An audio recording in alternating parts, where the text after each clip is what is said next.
The year was 452 AD. The Western Roman Empire, once the greatest power in the world, was crumbling. Plague, famine, and internal corruption had left it vulnerable. And now, the most feared conqueror of the age, Attila the Hun, was at its gates. For years, Attila had ravaged Europe with his army, known for their speed and ferocity. Cities fell before him like autumn leaves. After destroying Aquileia, Padua, and Milan, Attila turned his eyes toward Rome, the heart of the empire. Rome, however, had no legions left to defend it. Emperor Valentinian III had fled to Ravenna, leaving the city helpless. Attila's army, numbering in the hundreds of thousands, was ready to strike.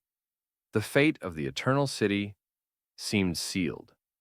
As Attila's horde approached Rome, something unexpected happened. Pope Leo I, the leader of the Catholic Church, decided to meet Attila in person.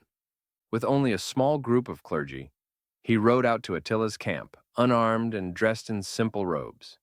His mission was clear: to plead for the city's survival. When Leo approached Attila, the mighty Hun stared at him, unblinking. The Pope spoke calmly, warning Attila of divine wrath and reminding him of Rome's sacred place in history. Some say Leo also spoke of the mighty Eastern Roman armies and the looming threat of a counterattack. Attila, a ruthless warrior who had never feared men, now found himself listening. Legend says that as Pope Leo spoke, a vision appeared. Saints Peter and Paul, glowing with divine light, stood behind the Pope, their eyes burning with fury. Some claimed they saw swords in the saints' hands, ready to defend the city. Whether Attila saw these divine figures or not remains a mystery.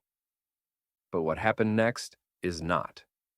Attila ordered his forces to retreat. Rome was spared.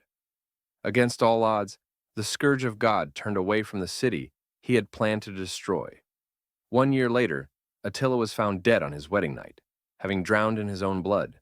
His empire, built on fear and conquest, crumbled soon after. What had truly caused Attila to withdraw? Was it the Pope's words? The threat of a divine retribution?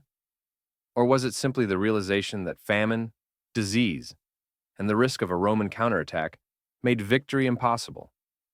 No one will ever know for sure. But on that fateful day, the greatest warrior of his time stood before Rome and chose not to destroy it.